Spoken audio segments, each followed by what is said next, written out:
Кавказ – одно из красивейших мест на планете. Но сегодня мы приехали сюда не за природой, а чтобы разобраться в одной запретной теме, о которой не принято говорить в этих местах. Мы куда приехали? В Горскую кузню. Кузню? Кузню. Это что значит? Кузнецу. Кузнецу? Да. Так, а можно личный вопрос? Ага. А у вас есть жена?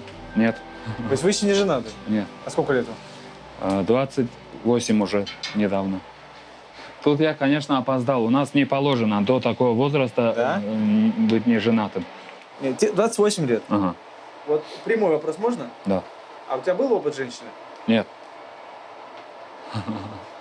Не был. Подожди. Ну а как это? Ну так. Работай, и тебе вся твоя энергия будет заканчиваться на работе.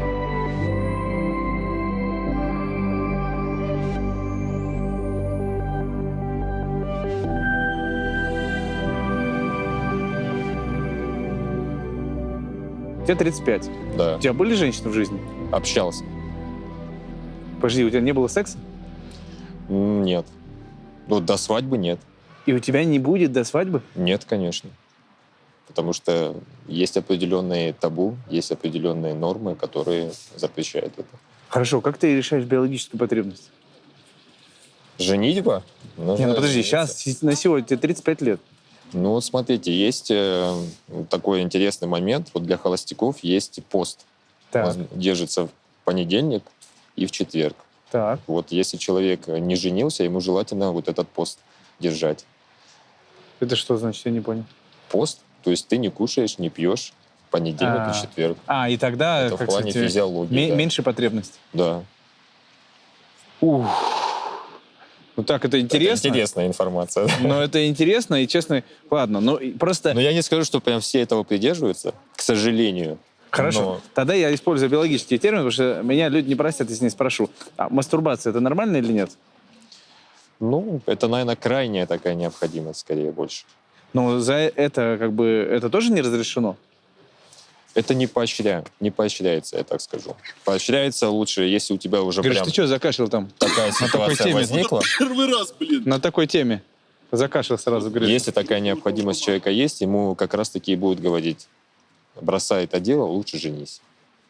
А как вообще? Это же интимно, как узнают, чем он там занимается, бросай, не бросай. Ну, да, но все равно, если человеку там начинает говорить, лучше я вот так или так буду делать, то ему скажут: нет, лучше женись тогда. Потому что мы видим, что у тебя прям уже крайняя стадия. Накипело. Что Давай-ка глаза ты- уже у тебя, да? Да, давай-ка ты заводи семью.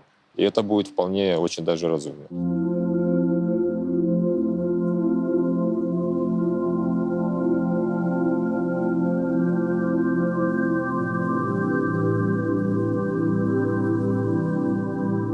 Меня шокировало, потому что мы здесь познакомились с каким-то невероятным количеством мужчин, которым там 35, они не женаты, и, извините, у них никогда не было никаких женщин ни в каком виде. У нас как бы связь с девушкой считается прелюбодеянием, потому что как это грех. И понятно, что он не будет вступать в этот грех. И может быть вполне Как вы думаете, какой процент населения мужчин, которые... один. Один? То есть это вранье все, да? Ну, мне кажется, что да. А с девушками как? Какой процент девушек? А у девушки здесь все строго. Ну, какой процент девушек соблюдает это правило? 99. 99? Да. Как эта математика не сходится? 99 и 1%. Да, не получается. Ну, то есть, да, но это как бы что-то... Ну, у нас же курортный Туристов много. город, туристов много, Туристов. да. Может быть. Ну, где туристов, конечно, сейчас мир современный, всякое бывает. Есть категория Ага. путешественниц, которые приезжают сюда, прилетают сюда. Специально? Специально, собственно, ну, за вниманием. Ничего себе. Ну, а что тебя удивляет? Турция закрыта, а-ля. Когда я вот это, ну, скажем так, в наших путешествиях, мы же примерно вот тот же самый разговор, как с тобой сейчас разговариваем, в ходе какого-нибудь длительного переезда, дороги, мы тоже так или иначе беседуем. Мы же не просто едем, молчим. Да, да. И путешественники задают вопрос там, будто когда девчонки в салоне, ну, все подруги там. Кавказский горячий мужик. Ну вот. Так что вот эти моменты, они имеют место быть. И девочки сами, задавая вопрос, мол, там, пристает ли кто-нибудь или еще что-то, и такие, Турция ж закрыта, и кто впереди сидит, такая, Турция ж закрыта. Ну, как-то... И как ты на это реагируешь? Блин, ну, очень-очень, как сказать... Вас 4, а я 1. Нет, не в этом смысле. Это, слава богу, нормально все. Ну, на самом деле, еще раз говорю, что и симпатии какие-то, очень много интересных девушек, девочек прилетает, и очень круто бывает провести время, просто пообщаться, познакомиться. Поскольку я парень холостой, бывают моменты такие, когда я присматриваюсь уже более, скажем так, тщательно, рассматривая, наверное, как кандидатуру на пост человека, которого на пост верного спутника жизни. Но люди не простят, если я не спрошу. Секс-то был? Ну, по молодости, да. Почему по молодости? Ну, ты сейчас молодой. Ну, как-то мировоззрение, наверное, поменялось.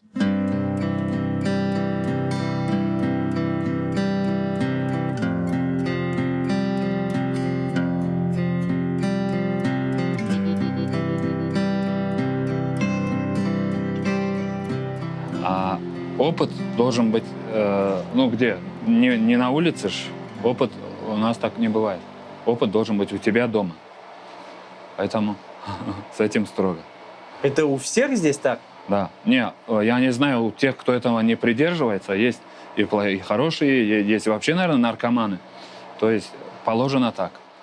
Не, мне просто реально вот биологический вопрос в большей степени волнует. Но извини, все-таки Да, мужчине хочется.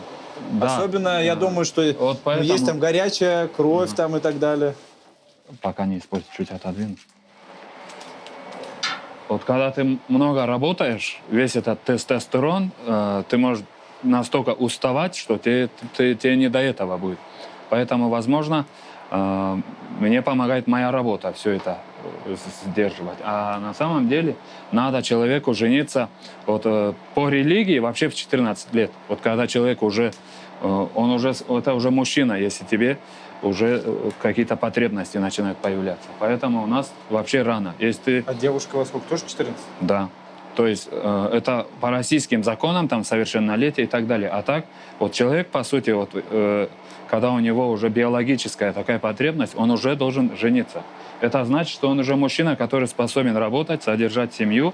И не было вот этого всего, что вот сейчас в любое время включите телевизор, в любое время суток, и вы видите передачу, как сидят люди, я не знаю, откуда этот ребенок, я не знаю, кто мой отец, не знаю, кто моя мать. Вся вот эта неразбериха из-за вот этих неправильных действий, все это должно происходить дома, не где-то там кто-то с кем-то по пьянке там переспал, переехал. Все это неразберуха, все вот эта грязь происходит только из-за этого. Поэтому у нас принято все строго, надо женить, или в моем случае я не был в состоянии содержать вот, чью-то сестру, дочь принесу домой, надо же содержать все это, я уже под свою ответственность. И я не в силах был это сделать, поэтому я решил сначала себе организовать работу, все подкрепить этот фундамент, и вот только сейчас я его начинаю завершать, поэтому так задержался. Согласен, мотивация серьезная. Друзья, вы, наверное, слышали, чтобы стать в чем-либо профи, нужно набрать 10 тысяч часов практики. А что делать тем, кто не готов тратить 1000 часов на неудачные попытки и хочет получить результат быстрее и без потери качества? Спонсор сегодняшнего выпуска – инвестиционная компания «Финам». «Финам» помогает начинающим и опытным инвесторам торговать на бирже. «Финам» продвигает философию финансового здоровья. Открыть счет можно онлайн, а клиентская поддержка работает круглосуточно. Для максимального комфорта пользователей «Финам» создал удобное мобильное приложение, с помощью которого можно следить за рынком, анализировать котировки и совершать сделки с акциями и другими активами. Тариф Free Trade от Финам позволяет торговать акциями российских компаний без комиссии. Открытие и пополнение счета также совершенно бесплатно. Вы можете инвестировать в успешные инвестиционные идеи и стратегии от профессионалов. Большой бонус – Финам – лицензионный российский брокер.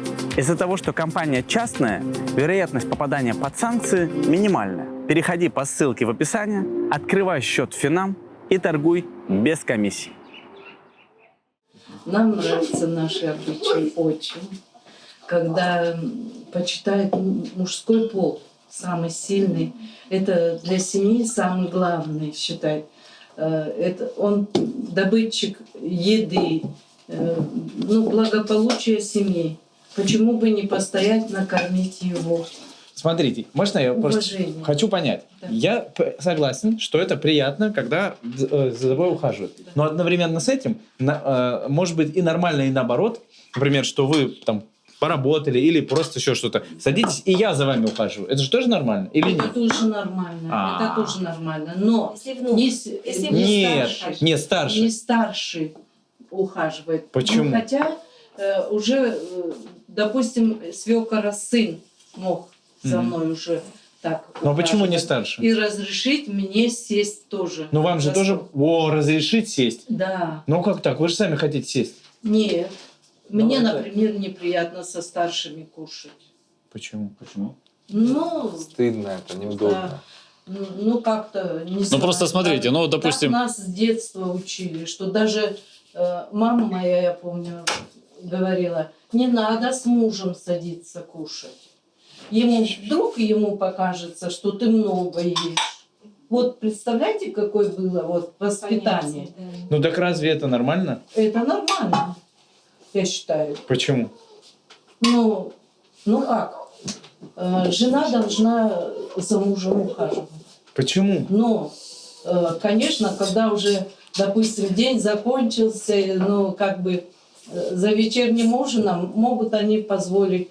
Старшие ушли к себе, а они могут сесть и уже рассказать о прошедшем дне. Вдвоем. А всегда они найдут время, когда вместе посидят, но не со старшими. Уважение к старшим должно это с мальства. Раньше молодой человек рассказывал, что раньше за отцовским столом никто не садился.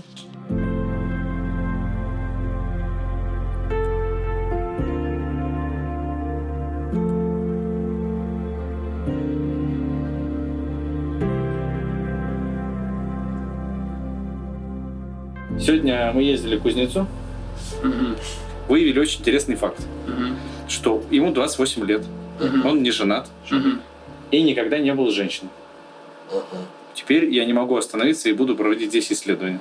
Как у вас? Тест брать будешь, я понимаю. Есть такие люди. Я знаком с такими людьми, которые реально соблюдают, и все это у них все. Это даже больше не традиция, это религия. Да, это религиозность очень сильная, очень такая осмысленная. А есть люди, которые этого не соблюдают и немного грешны в этом вопросе.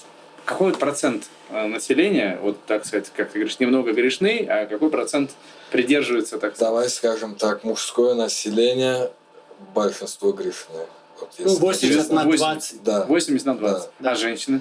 Женщины...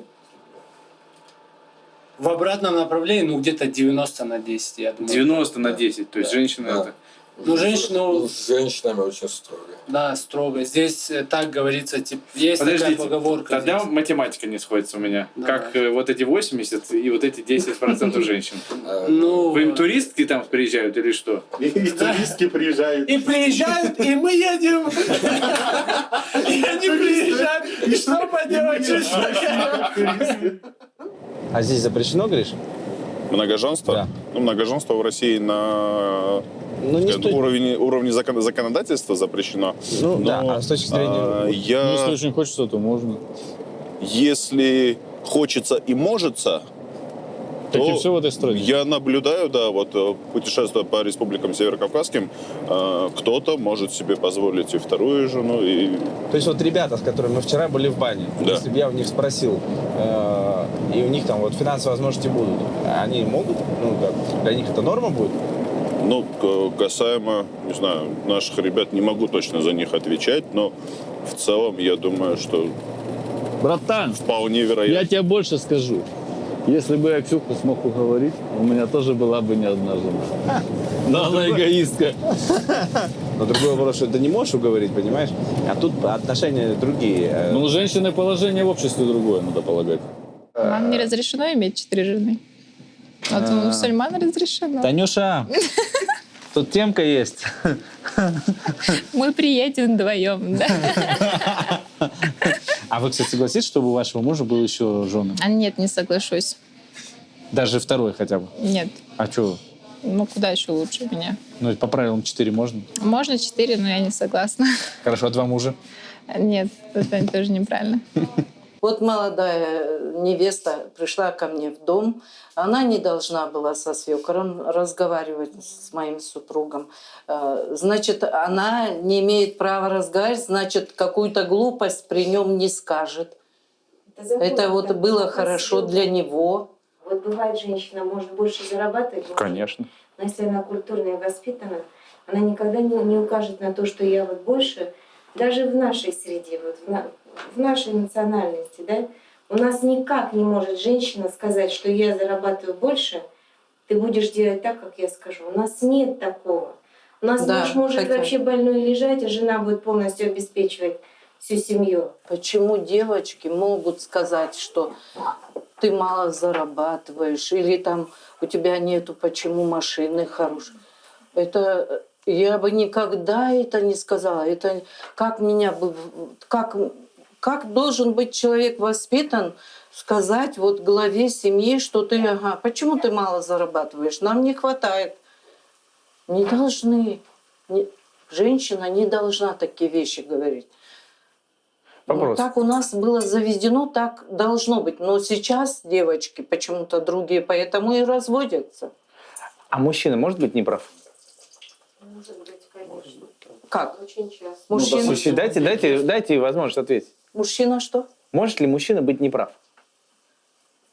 Ну, конечно, может. И старший в семье мужчина тоже может быть неправ. Может быть неправ. Если вы бы заметили, что старший мужчина в семье неправ, что вам делать? Ну что, во-первых, в жизни же не это самое главное, что он не прав.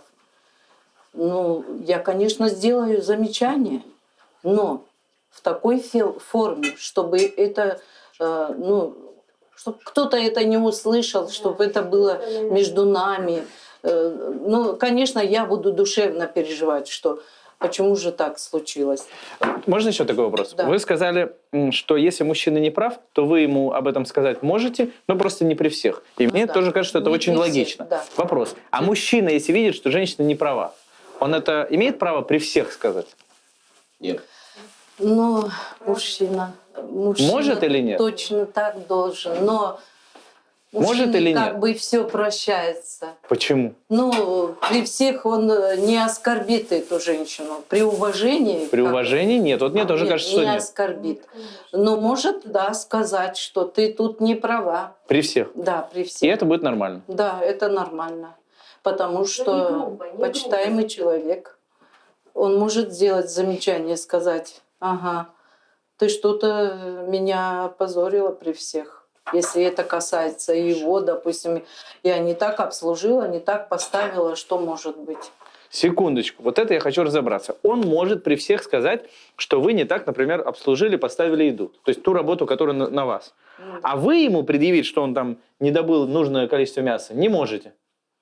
Нет. Где же тут правда? Ну, подожди. Нет, я не должна это говорить. Сейчас я знаю, что твою тему зацепил. Извини. Не-не-не, ты не мою тему зацепил, ты зацепил мою логику, потому что количество добычи зачастую не зависит от добытчика. И Не, вот если разделение труда в этом, вот есть идея, мы же не про тебя говорим или не про меня, мы говорим про местные обычаи, что он в том, что мужчина добывает, женщина обслуживает. Но дальше тогда возникает вопрос, почему женщине могут предъявить претензию, что она там что-то неправильно поставила, а мужчине нет? Это подчинение не вопреки, а во имя. во имя, если можно так сказать. Представим, что у нас будет смотреть девушка, которая находится, ну, может быть, она местная, и она живет в семье, которая достаточно религиозная, еще более консервативная, не еще, а более консервативная, чем ваша, но сама у нее зудит, и она понимает, что она хочет другой жизни. Вот что бы вы могли ей сказать?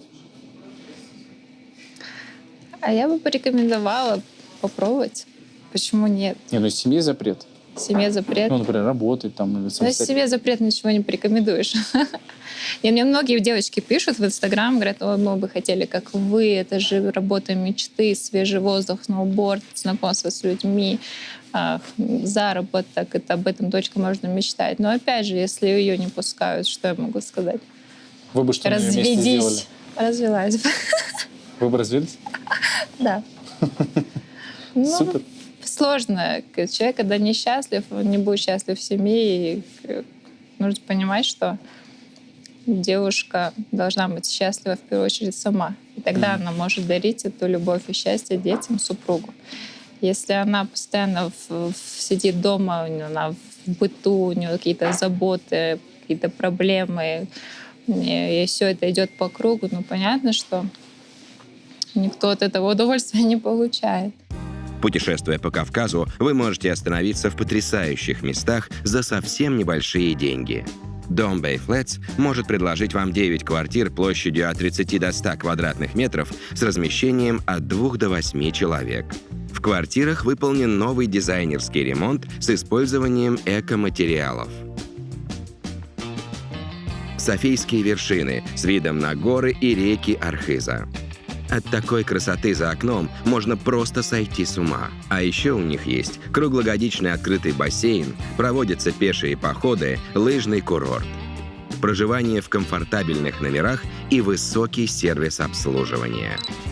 Отель Эльбрус.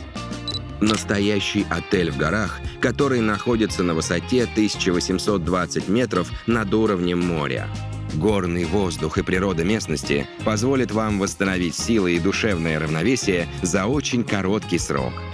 Мы сами лично побывали в каждом из этих отелей, прочувствовали на себе мощь и красоту Кавказа. И эти впечатления мы уже никогда не забудем. Но ты, когда будешь жениться, ты будешь общаться с женой до свадьбы? У вас будут какие-то разговоры, свидания? Или как мне сказали, Но что смотри, до свадьбы не увидишь да, ее? здесь вот есть определенные, это тоже связано и с менталитетом, и с другими еще, так скажем, факторами. Слово «встречаться», «общаться» это мы можем по-разному воспринять. И в данном случае, если касательно меня, общение, вот живое общение — это самое лучшее, конечно. Да. То есть не через социальные сети. А насчет «встречаться», вот у нас... Особенно религиозная часть населения, она вот не поддерживает слово «встречаться» в буквальном смысле. У нас нету понятия «встречаться до свадьбы». Съездить на Мальдивы до свадьбы, там, отдыхать вместе в спа-салоне до свадьбы. У нас такого нет. У нас вот встретился, познакомился, пообщались, приехали родственники, поговорили, договорились, сыграли свадьбу, а потом, пожалуйста, хотите вместе едьте там, отдыхайте, хотите здесь, после свадьбы.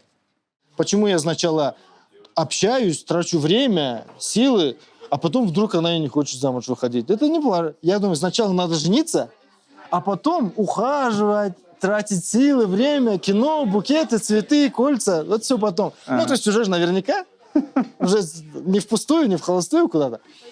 Вот. Я в 19 лет решил, что в день, когда я осознаю, ну, то есть морально вырасту, и возможности мои будут соответствовать, я решу, что мне надо жениться, вот тогда я посмотрю вокруг, и среди девушек, которые мне знакомы, которых я знаю, которые мне нравятся вообще, я выберу одну, вот какая-то из них на глаза мне попадется, я выберу, которая будет соответствовать каким-то внутренним моим требованиям. И просто пойду и скажу ей, что, мол, я серьезно решил жениться, я достиг такого возраста, и вот, мол, если ты за, то пойдем жениться. Ты женат? Я женат, да. Ты женат, а где кольцо? У нас просто традиционно не всегда принято надевать кольца. Да. Ну и тем более, когда работаешь с туристками. Я шучу. Да, у нас просто не принято. Есть семьи, которые носят, но это же как-то больше общесоветская традиция осталась, которая и нас тоже приучила. Старшее поколение, они носят кольца. А лет тебе сколько? 23. 23? Да. О, мы наконец нашли человека, кто в 23 женат. Ну, а да. то вроде тут традиция, с кем не поговорим, все холостяки. Вот я бы сказал, что это лучшее, самое лучшее решение, которое я принимал, сделать именно так. Это идеально. Это супер. Нету никаких ожиданий. Вот смотри, люди друг с другом общаются долго. И если особенно девушка рассчитывает на продолжение отношений какое-то, люди все время ходят на цыпочках. чтобы друг друга не разочаровать. А потом свадьба, и наступает реальность. И вот тут разочарование. А когда у нас не было друг от друга никаких ожиданий, мы просто были знакомы и знали друг друга реальными, и просто приняли решение вместе создать семью, а после свадьбы уже началось и цветы, и подарки, и свидания, и вся романтика началась после свадьбы. Вот в этом же смысл. Я уже не постороннюю девушку вожу куда-то, я уже свою собственную жену, я без зазрения совести трачу всего себя на нее. Это лучше? Ну, это странно же звучит. Почему? Ну, обычно как бы надо присмотреться. Это... Люди же пробуют, они делают гражданский брак. Пожили, помучились немножко, поняли, что нет, разошлись. А вы, как бы, как ты так расскажешь, как будто, ну, а если бы у вас не получилось? Если бы вы начали что жить... может не получиться? Хорошо, если страсть пропадет. Ну, так сказал, как будто страсть тоже появилась из ниоткуда и пропадает в никуда. Если я начну гулять налево, засматриваться на других девушек, тратить свою энергию на других, то, конечно, она пропадет. Она мне надоест и так далее. Но я же понимаю, что мне нужно тратить свою силу, свою энергию именно на нее, именно на эту семью. Что мне необходимо избегать лишнего, чтобы оставаться в семье. Семья — это мое творение. Это то, что я создаю вместе с ней. И я очень ценю это. А как же вот эти чувства, которые сами приходят, сами уходят? Ты так говоришь, как будто бы это управляемый автомобиль. Да. Но, наверное, это подход такой. В школе на уроках биологии нам говорили, что человеческий организм создан таким образом, что, проявляясь гормоны, заставляют нас влюбляться, ценить девушек, появляется тяга. Если это всего лишь гормоны, почему бы мне не подчинить все свои внутренние процессы своему осознанию, сознанию? Окей, последние возражения, которые могут сказать люди, скажут: окей, ладно, отношения, ладно, хрен с ним, ты как-то научился, ты уникальный, можешь вкладываться. Но есть еще физиологическая нестыковка, темперамент так называется. Ну, тебе хочется чаще и хочется реже и так далее. Темперамент. Вот это как? Но если, кстати, ты до свадьбы не попробовал, а потом раз, и там сюрприз какой-нибудь, так сказать. Я, конечно, не могу комментировать всех, но я думаю, что если говорить о физиологических особенностях, самый явный пример – это то, что человек просыпается утром, засыпает вечером, и кто-то жаворонок, а кто-то сова. Да? Вот то, что первое, что может у людей не совпасть. Ну это ладно, хрен с ним. Ну, это просто пример. Это не такой. Я другой пример. Ну, извини, размеры не совпали друг с другом, понимаешь? Физиологически. Ну, у мужчин и у женщин бывают размеры у половых органов. И они могут тупо не совпадать. Я могу предположить, конечно, что такое случается крайне редко. Не, ну там достаточно широкий диапазон, что у женщины, что у мужчины. Ну, и там действительно может быть так, что, ну, как говорят, ложка в стакане, понимаешь? И все, и в итоге обоим неприятно. Или наоборот. Ну, что я тут могу сказать? Ну, тогда только развод и выход, если для людей это такой момент, с которым они не могут совладать. Ну, конечно, а как же, если ты не можешь никакого физического удовольствия получить? Ну, все тогда разводится. Что делать? Но тебя это вообще не волновало на входе? На самом деле, я считаю, что это не проблема, это проблема скорее оправдания людей, которые хотят побольше попробовать и отмазываются тем, что а вдруг у нас не совпадет. Да нет, ну вот это как раз результат тех, кто попробовал много и говорят: нет, ну вот есть так, а есть во и вот. А если вместо этого сразу женился бы и жил бы с одной женщиной, то все бы было нормально. И женщина, если бы только с ним жила, все бы было хорошо. То есть у тебя других женщин, так сказать, секса до свадьбы не было? Нет. Никто не поверит, да, я потыкаю. Самое интересное, что вроде не врет. Вроде не врет, вроде похоже на правду. Ну да, и такая тема, тема интимных отношений, ее вообще не принято обсуждать. Вот даже мы сейчас это обсуждаем, у нас это не принято, хотя я понимаю, что воспитание и развитие молодого человека должны быть знания эти. Но публично обсуждать это, тем более там на камеру или там в интервью это обсуждать, даже для меня это дико, хотя я там считаю себя человеком светским, просвещенным.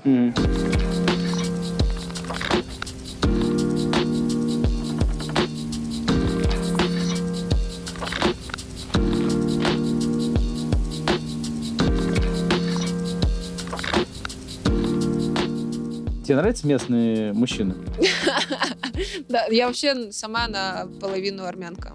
У меня папа армянин, фамилия вообще Геворкян. Поэтому у меня как-то это в крови заложено, что да. А чем вот они отличаются там от краснодарского парня обычного?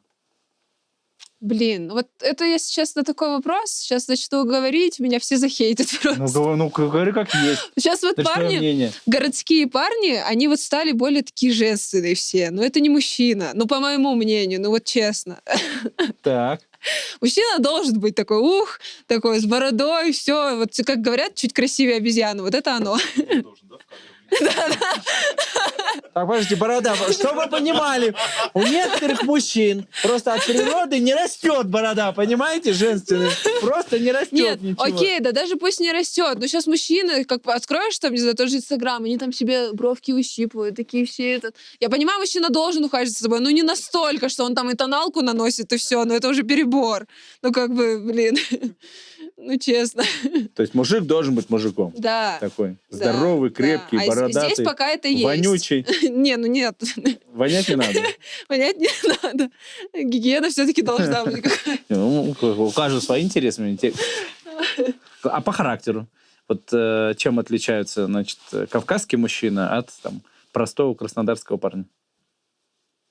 Ну, здесь харизма какая-то такая вот есть. Стержень мужской, вот он есть. Ты там ему говоришь нет, он такой, я сказал, все, так и будет. Я мужик в доме. То есть мужик главное должен быть все-таки? Ну, все-таки да. Не, ну там не настолько, чтобы там абьюзер, он ее там задавил, но все равно как-то прислушиваться люди должны друг к другу, но все равно все-таки мужчина главный в семье. А вот мужской стержень, интересно, что такое мужской стержень? Ну, в твоем понимании. Ох, блин. Вот ты сейчас такие вопросы задаешь. Ну, мне просто интересно понять. У Гриши есть стержень? Да, я думаю. Ну все, давай, пятерочка. Не катан. А вас в семье могут допустить, что вы выйдете замуж за человека другой национальности? Можно. То есть у вас нет таких вообще ограничений? Ну, конечно, хотелось бы, наверное, родным, чтобы это была наша нация, чтобы не было какое-то смешивания крови. Так, чтобы прям принципиально нет только за болгарца, я болгарка. Такого нет. А у вас? Ваша позиция какая? Моя позиция? Так, я не знаю. Ну, главное, что человек мне понравился. То есть у вас нет ограничений, нету фокуса, что обязательно или желательно, чтобы был... Желательно, чтобы он был молящийся. Потому что я молюсь, да, чтобы был мусульманин, потому что, вы понимаете, когда супруг христианин, ты мусульманка, у вас там... А кроме, извините, христиан, еще евреи, атеисты и прочие. Да, еще евреи, атеисты и прочие. Язычники наверняка можно есть, найти. Да, и ты не можешь навязывать свою религию. Нам запрещено навязывать свою религию. Мы можем там рассказать о ней.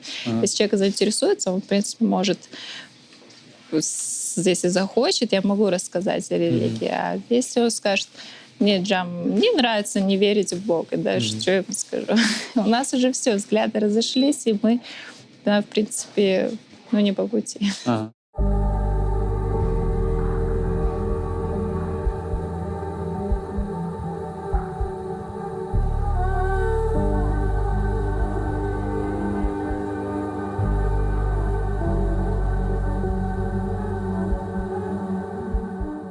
Это кавказское оружие. И у казаков, значит, это чуть меньше, чем меч. А зачем ты ее делал? Так? Интересно было? Ё-моё! Но это для человека с ростом 2 метра. То есть, когда мы опускаем, она не должна касаться земли. Для меня это слишком большая. Для меня вот где-то вот такая она должна. А это тоже заказ? Или это просто... Да. Класс.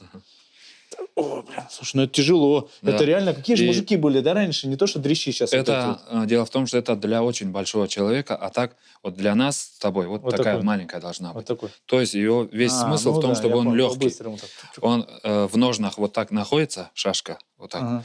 И вот за этот выступ такой удар небольшой наносишь, и она вылетает, и в тот же момент можно наносить удар. А меч, ты его сначала должен достать, размахнуться, а шашка должна быть легкая для опережающего удара. Ты как-то так очень уверенно двигаешься. Ты тренировался? Ну, пока его делал, пока там все это надо проверять, там, когда делаешь, чтобы неудобным не получился, сам пробуешь. Даже когда заготовка еще не заточенная. Все равно надо все это проверять. Как оно в ножнах выходит, как ты его потом будешь доставать. Можно? А можно? Да, конечно. Ну да, он туп. Ну да, потому что если он будет заточенный, то это Да, средство уже убийства. оружие. Да. Ну, в принципе, честно говоря, и этим-то можно. Да, конечно, конечно. Так, а как ты делал там? Что вы это? Так ты делал? Извините, пожалуйста. Да, ничего. Я просто в детстве ходил на карате. Вы там... Yes! Это выглядит хотя бы смешно, нет? Ну, вы нам быструю перемотку поставите. Ну да, точно.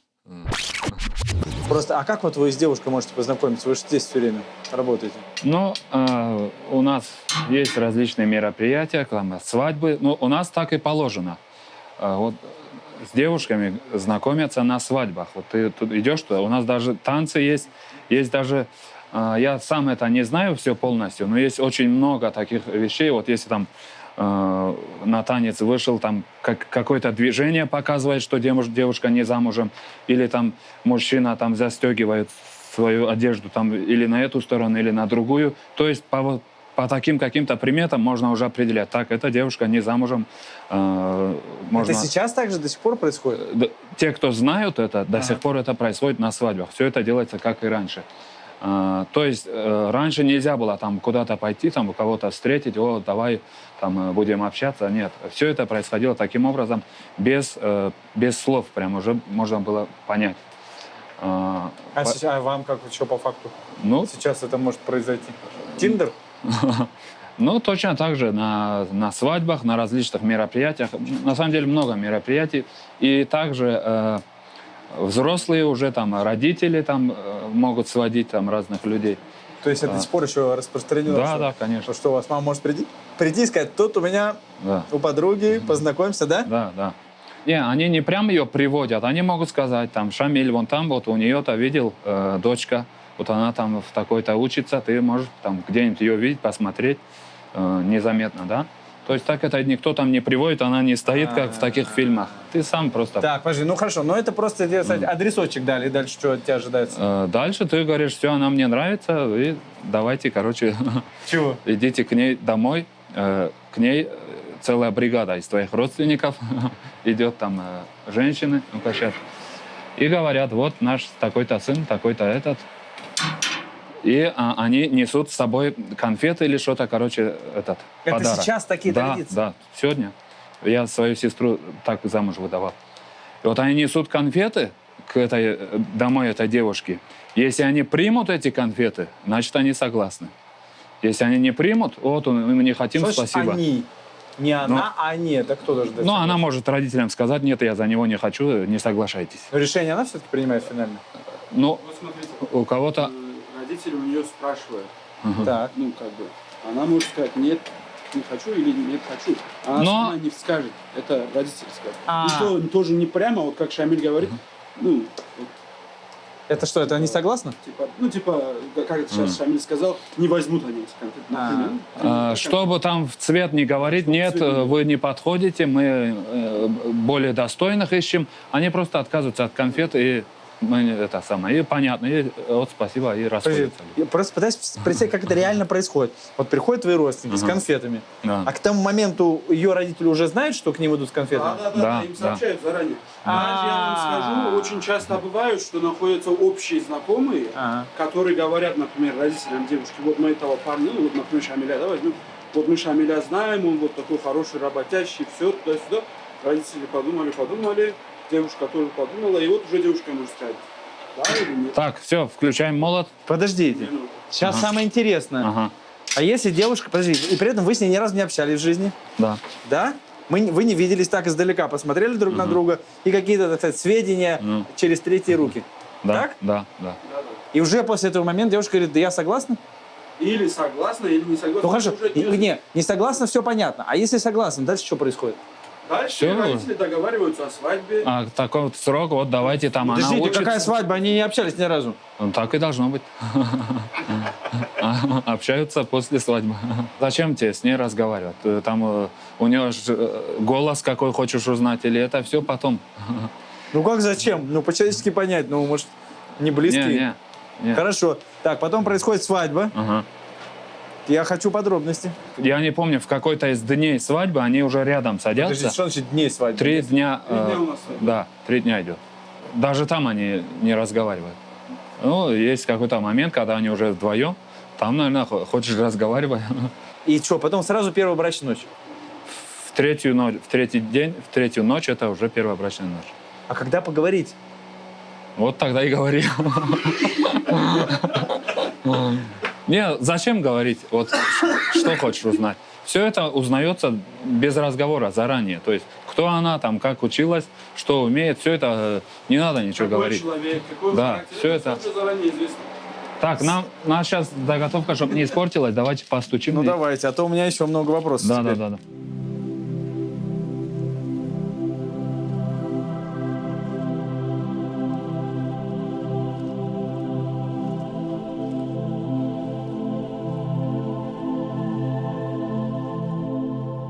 Интересный был кейс. Парень говорит, я даже сестре могу своей запретить выйти за этого мужчину. Ну, за какого-то. С благими намерениями. С благими намерениями. Исключительно, да. И у него, он говорит, все, у нас в семье такие правила. Ну, это как... Это уже базируется на физиологии, на женской. Ну, наверняка уже все замечали, что бабы любят мудаков. То есть вот чем больше мудак, тем сильнее она за него держится. Он ее там ногами бьет, а она его любит не может. Так что, вероятно, в этом доля правды есть, и иногда действительно нужно послушать того, у кого мозгов побольше. Короче, ты тоже за патриархат. Видишь, как повернулось все, да? Я понял, начал. Не, просто я неоднократно подобные ситуации уже видел. Сталкивался, я так понимаю. Когда есть два варианта, один действительно нормальный, просто он не наглый. Ну, не наглый ввиду того, что он нормальный. А другой просто мудак. И она этого мудака выбирает и любит его не может. И у него ни шиша за душой, он ездит на ней, сел, ноги свесил. Вот. А она и рада. И некоторые бабы, кстати говоря, из-за того, что сваливаются в воронку такого выбора, то есть одного за другим, именно таких выбирают. Потом начинают рассказывать, что все мужики козлы. Так ты, если ты козлов выбираешь, кто тебе виноват? Абсолютно согласен. А всех остальных ты просто не видишь. Мы узнали, я не знал до того, как приехал сюда, что здесь такие, ну, старые традиции по тому, как женщины и мужчины женятся. Какие старые традиции? Ну, что, значит, женщины и мужчины не видятся друг с другом, что, значит, чтобы согласие женитьбе, надо, чтобы папа сказал «да», или старший брат сказал «да», или уже, чтобы оба сказали «да». Потом, значит, они до свадьбы не видятся практически или мало общаются, там Да. сидят. Да. Все так и есть? Да, так и есть. Если девушка понравилась мужчине, он приходит к ее брату либо к ее отцу и говорит, что у него серьезное намерение, он хочет жениться на ней, они какое-то время общаются, естественно, при свидетелях. А потом, если все срастается, они женятся. Ага. Если нет, нет. Но я бы не сказала, что это все соблюдают эти традиции. Ну, вы будете соблюдать? Конечно. У вас пока нет мужчин? Нет. Так. То есть как так случилось? Никто еще не приходил к вашему папе? У вас есть старший брат? Да. К вашему папе и старшему брату с предложением? Ну, приходят, просто я работаю, мне некогда. А может быть такое, что без вашего согласия папа или Нет. старший? Такого не может? Нет. Это в вашей семье такого не может быть? В любой семье. У нас все-таки 21 век уже давно-давно. Эти традиции устарели. И насильно никто никого замуж не выдает, не женит. Но вот эта отговорка, чувство уже готово, что я работаю некогда.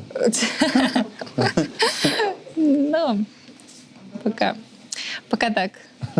Хорошо. Сколько раз уже приходили с предложением? Много. Ну, примерно. Больше 50? Достаточно, да. Примерно. Больше 50 раз? Ну, каждый второй ученик мне предлагает замуж, в принципе.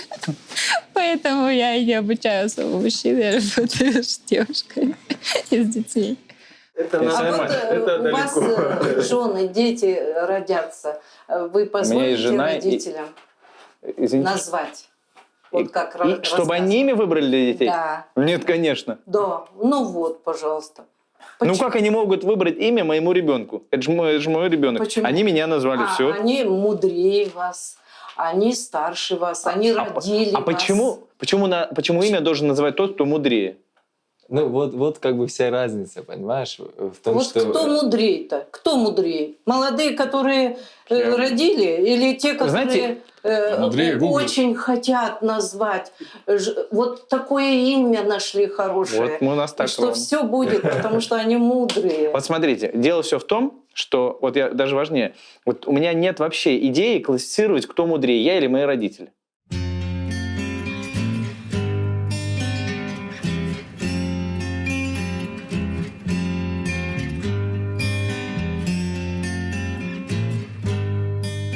Получают сейчас дети много любви от родителей. Да, а тогда не было разве?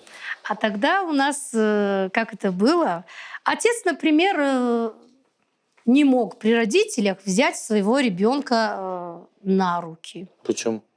Некрасиво было перед своими родителями, что он держал. А сейчас это все дозволительно, поэтому дети получают открыто очень много любви от своих родителей. Не, ну вы сейчас сами считаете, это нормально, что ребенка нельзя брать на руки? Ну, при старших, ну как-то некрасиво. А что в этом некрасиво-то? Ну, если уважаем, человеку, например, где-то 70 лет, 80 лет, а перед ним стоит молодой человек, ему 20 лет, и держит на руках своего ребенка как-то...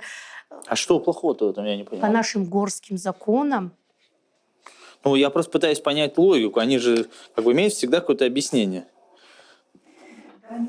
Это просто уважение к старшим. Мне никак не укладывается в голове это. Не могу никак это себе объяснить. Вот правда. Вот, наоборот, если ты... Спросите любого аксакала, вот... Не, он мне просто скажет то же самое. Это традиция, это традиция. Но я же хочу ее понять. Смотрите, большинство людей стесняются спросить про традиции и стесняются спросить про причины. Поэтому делают вид, ну да, все окей. А мы из другой культуры, но мы хотим ее понять. У нас очень много традиций, которые вот сейчас действительно не соблюдаем. Например, молодая невестка не разговаривала со своим свекром. Угу. Она могла или всю жизнь не разговаривать, или какое-то время не разговаривать. И нормально общались, она понимала его и уважала. А плюсы-то какие? Пожалуйста. Можно, только микрофон повесить. Отвечу на тот вопрос, почему невестка не разговаривала со свекром. Ну, раньше не было больших домов, и приходилось в маленьких 2-3 комнатах целыми поколениями жить, начиная от старших бабушек, дедушек, и свекра со свекровью, и само молодое поколение. Но не разговаривая с ним, она дань уважения показывала, но только с разрешения ей позволительно было. Но, с другой стороны, от ненужных разговоров ограждались, получается. И таким образом мирно сосуществовали в маленьких помещениях, я считаю. Ее освобождали от ответов. Но она могла, естественно, она, если хочет покормить там свекра или старшего в роду, то она просто показывала, вот кивала ему. И старший мужчина понимал, что ему нужно сесть за стол, и она накроет для того, чтобы его покормить. Смотрите, цепляет фраза «позволительно». Да. Вот я думаю, что люди, которые могут посмотреть со стороны, услышат это как будто бы женщина как вещь. Не вещь, наоборот. И я считаю, вот по моему мнению, как раз-таки, если бы мы это все соблюдали, вот сейчас в современности не было столько разводов. Ненужных разговоров не вели бы молодые, не перечили бы во многих конфликтных ситуациях, и, наверное, бы крепче семьи жили. Чем еще отличаются местное население от москвичей, питерцев? Обычаев очень много, традиций. Какие, например? За столом, когда сидишь, старший, младший, субординацию должен соблюдать. Так, давайте разберемся. Тебе сколько лет? Мне 25. Так, есть. 25. 25. Парни? Насколько я старше за этим столом? Мне 34. И это не шутка. Что теперь мне? Какие у меня права теперь есть? Да, много. Например? В принципе, да, там, если мы сидели за столом, был какой-то праздник, свадьба и так далее, у тебя, грубо говоря, слово за столом. Ты там можешь дать кому-то тост, чтобы он сказал. Он сам не может встать и сказать, я хочу тост сказать. И все. Почему? Потому что старший младший. Потому что уважение, менталитет у нас такой. Если ты старше, ты там можешь сказать своему младшему, там, сделай это, и он тебе не может сказать, да хер я должен делать это. Ты его старший, значит, ты можешь ему сказать, в чем логика? Кстати, в нашем менталитете, в наших вообще обычаях нет ничего хуже, чем родиться младшим братом. Младший брат в семье — это раб. Если бы сейчас мои предки видели бы, как я вас встретил, наверное, меня палкой по башке настучали, потому что у нас положено, если гость приходит, тем более вы издалека, и тем более я знал, что вы приедете, вы не спонтанно, у нас положено накрыть стол. Так мы, если каждый раз будем кушать, мы это... Но так положено. Не все могут там... Вот кто что может, хотя бы ты айран можешь бутылку просто поставить. Но поскольку режим работы Горской кузни очень сильно загружен, поэтому я не смог встретить гостя, как подобает горцу. Поэтому у нас наоборот. Вот человек даже приходит, и прежде чем спросить, как его зовут, сначала заводили в дом, сажали за стол. Только потом спрашивают, ты куда вообще едешь, что ты делаешь? Здравствуйте. Добрый день. Здравствуйте. Здравствуйте. А где у вас разуваться? Да. Не надо разуваться. Здесь потому нежно. что, да, мы пропылесосим, помоем. Ничего страшного. Здравствуйте. Здравствуйте. Здравствуйте. Так, Пойдемте, руки спалась. давайте, да. А почему вы нас с этой стороны посадили? Ну, потому что вы гости. Во-первых, у нас гость считается самым таким ценным, самым драгоценным, как говорится. Участником стола. Да, участником стола. Даже старшие в доме, когда есть, скажем так, да, а если есть гость, то гость старше, чем старший, скажем так. А чем эта сторона лучше? Ну, тем, что она, во-первых, ближе к спальне, ближе тем, что она теплее, скажем так, да, и она напротив двери. У двери гостя не принято сажать, это зазорно. У двери больше хозяева дома, которые встречают, принимают гостей, обслуживающий персонал и так далее. А обслуживающий персонал это кто? Ну, мало ли. Вот Ну, если у кого-то работают, вы имеете в Да, виду? может, кто-то работает. Может, просто я скажу, что это человек, который, скажем так, младший человек. У нас обычно так. В семье есть старший, там дедушка, да, есть отец, есть там бабушка, есть там мама, есть там брат старший, есть там средний, младший брат. Вот младший брат, он всегда как обслуживающий персонал, скажем так. Да, там бабушки, там мамы, там невестки там, и так далее. Они все вот так вот.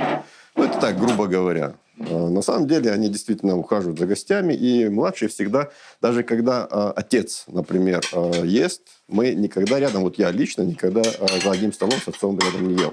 Я всегда стоял у порога. А вы младший были? Я был единственный сын. И поэтому и младший. Да, поэтому младший. И когда приходили гости, я стоял вот здесь, ждал постоянно, что отец скажет, что мне сделать. Я бежал, делал, обслуживал и обратно становился туда. Подождите, папа с друзьями кушает, а вы обслуживаете? Конечно.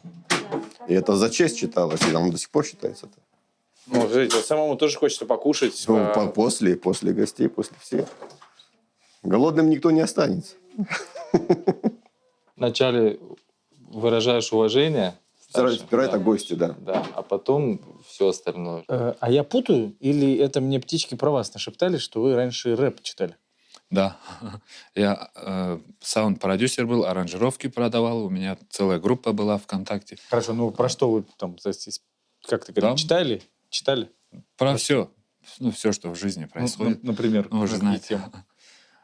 Ну, и про мотивационные такие были песни, как люди там начинают там с низов поднимаются, так скажем. Ну, про все, вот, все, что мы на улицах видим, без всяких там... А есть на телефоне какая-нибудь аудиозапись? На телефоне нету, ВКонтакте есть. А можем зайти здесь? Да, живут? да. Надо послушать, как так. Кузнец, рэпер, я думаю, такого больше нигде не встретить.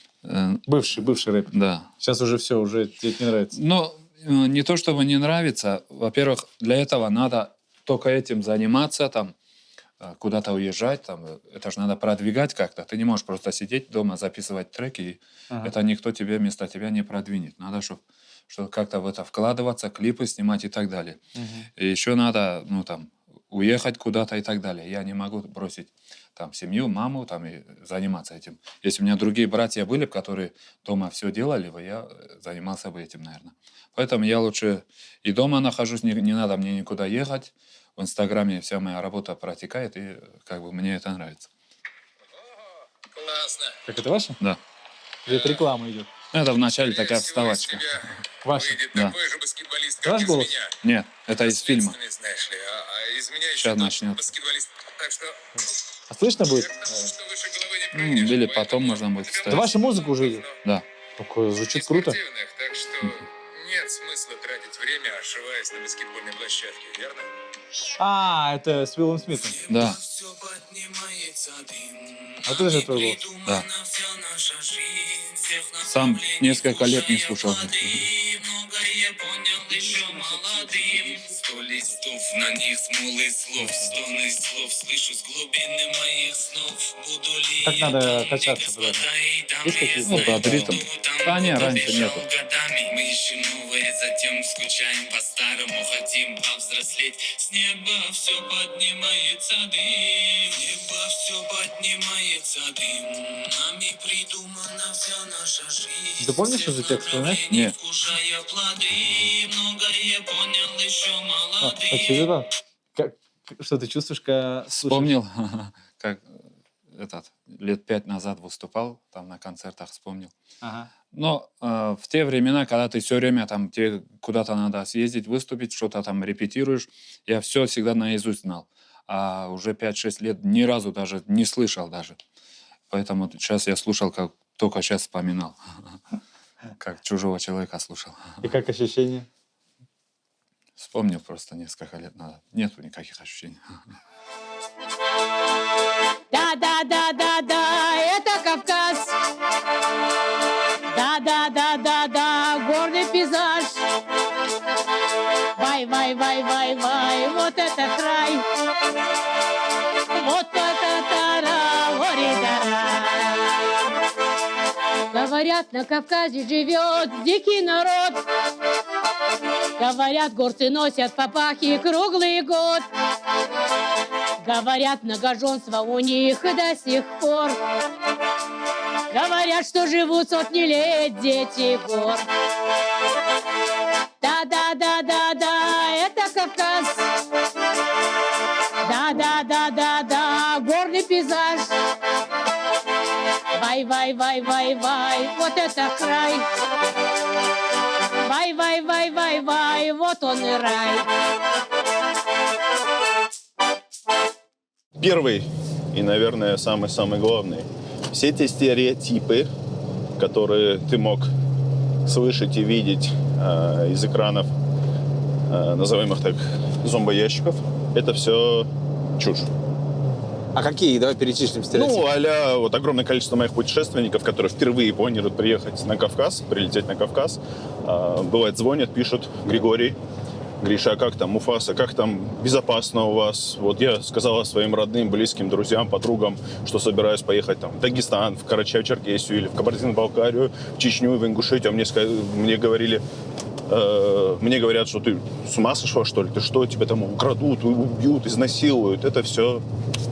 Это неправда? Это все ерунда. Друзья мои, Кавказ — это всеми известное испокон веков кавказское гостеприимство, во-первых. Поэтому гость, будь то путешественник, будь то просто человек, который приехал впервые увидеть эти красоты, он во главе всего. Гость на Кавказе — это, скажем так, самое, да, абсолютно верно, абсолютно верно. Так что в первую очередь, вот еще раз повторю, и хотелось бы акцентировать на этом внимание, за годы, за долгие годы, когда вы, включая телевизор, там, федеральные каналы, слышали: в Чечне убили, в Нальчике, в Кабардино-Балкарии взорвали. Это все, слава богу, давным-давно кануло в лету, и сейчас это одни из самых безопасных регионов в Российской Федерации. Если все это изучить, можно уже понять, что кавказцы не агрессивный народ. Это только обуславливалось тем, что всегда были какие-то нападения, какие-то извне ситуации, и люди были вынуждены как-то проявлять агрессию. Но здесь есть один очень интересный момент. Хоть это направление сейчас популярно, оно развивается, смешанное единоборство, и хоть они сейчас распространяются, у нас в том числе, но скажу так, что у нас далеко не все поддерживают это направление. Поэтому, когда говорят, там, вот, у Хабиба очень много поддерживающих людей на Кавказе, я тебе скажу, что это... Я даже поперхнулся. Да, это не совсем так. Что, правда? Да, это не просто правда, это факт. Особенно, если мы говорим про людей, которые вот прям придерживаются религиозных доктрин. Потому что в религии, причем не только в исламе, кстати, и вообще в любой религии, человека запрещено бить по лицу. Вот именно вот этот даже факт, он выявляет как раз вот определенные категории людей, которые прям против того, чтобы было ММА-движение как таковое, потому что там есть вот этот как раз-таки элемент, который сводит на нет. Какой процент населения Кавказа не поддерживает вот Хабиба и ММА? Какой процент не скажу, но я тебе скажу, так, настоящий религиозный 10%, человек... 50%? Ну, я бы хотел сказать, чтобы их большинство было. Но я, наверное, совру, потому что, опять-таки, есть человек, который придерживается религии, а есть человек, который говорит, что он... Ну, по факту, ну, примерно, какой процент не поддерживает Хабиба? Ну, пока, наверное, не такой большой, но процентов 20 точно. 20? Да. Ну, это тоже очень Да, ну, вот смотри, есть... Это ты к ним относишься? Я тоже не поддерживаю, да. То есть ты, как бы, увидев Хабиба, скажешь, дружище, завязывай? Конечно. Но он уже, правда, завязал. Да, но не совсем.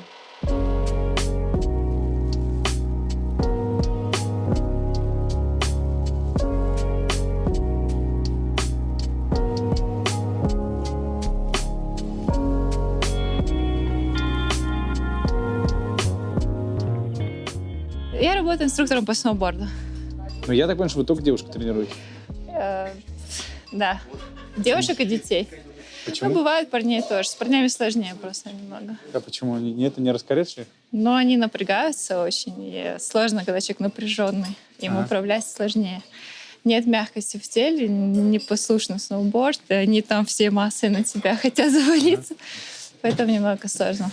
Нам очень интересно понять традиции и менталитет людей, которые здесь живут.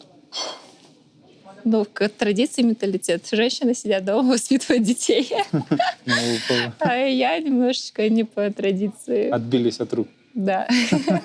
Вы работаете как инструктор, а клиент вас находит через Инстаграм. Да. У меня 100% клиентов через Инстаграм. Что вы там такого делаете? Просто выкладываю, как катаюсь. Но Просто вот видео. с точки зрения там, вот, местных традиций, это нормально? Да. Что девушка там фотографирует себя, выкладывает? Ну, я же выкладываю себя, у меня все закрыто, я катаюсь в юбке. У меня открыто только лицо, и то вечером. Подождите, у вас юбка? Да, это сноубордическая юбка. Ё-моё, извините, это специально... Она сшита по индивидуальному заказу. Ничего. Подождите, то есть вы в брюках не ходите? Ну, смотрите, это я придумала вообще. Это 2 в 1. Комбинезон и просто с юбкой на ремне. Я могу просто в комбинезоне, но в юбке кататься, потому что в юбке теплее. Ну, и, естественно, традиции нужно соблюдать. Мы молимся, и нам не подобает ходить в брюках. Ну, в принципе, бывает. Нет, но бывает, что вы, в принципе, можете кататься в брюках тоже. Я с 2007 года катаюсь только в сноубордической юбке. То есть вот так, чтобы комбинезон с юбкой еще никто не носил, и все, кто видит, всем нравится, все в восторге. Где купить, подходит, можно сфотографироваться, где достать, как приобрести. Окей, супер. Спасибо вам большое, что уделили время. Спасибо. Пятерочку можно вас спросить? Потом вдруг я нарушаю какие-то правила. Ну, нарушили, да. Нельзя прикасаться. Да? Это нарушение? Это же вырежете. Серьезно нельзя? Серьезно, нельзя касаться. То есть, если мы оставим то, что вы мне 5 дали, это плохо будет для вашей семьи? Не для моей семьи, я могу сказать, ага, в юбке катается, а 5 дала. Можно оставить? Можно. Оставьте. Был бы муж, вырезали бы. А если муж, то все, уже нельзя? Нет. Но вдруг он будет... Не, на самом деле это неправильно. Да? Нежелательно. В небо все поднимается дым, нами придумана вся наша жизнь, всех направлений вкушая плоды, многое понял еще молодым.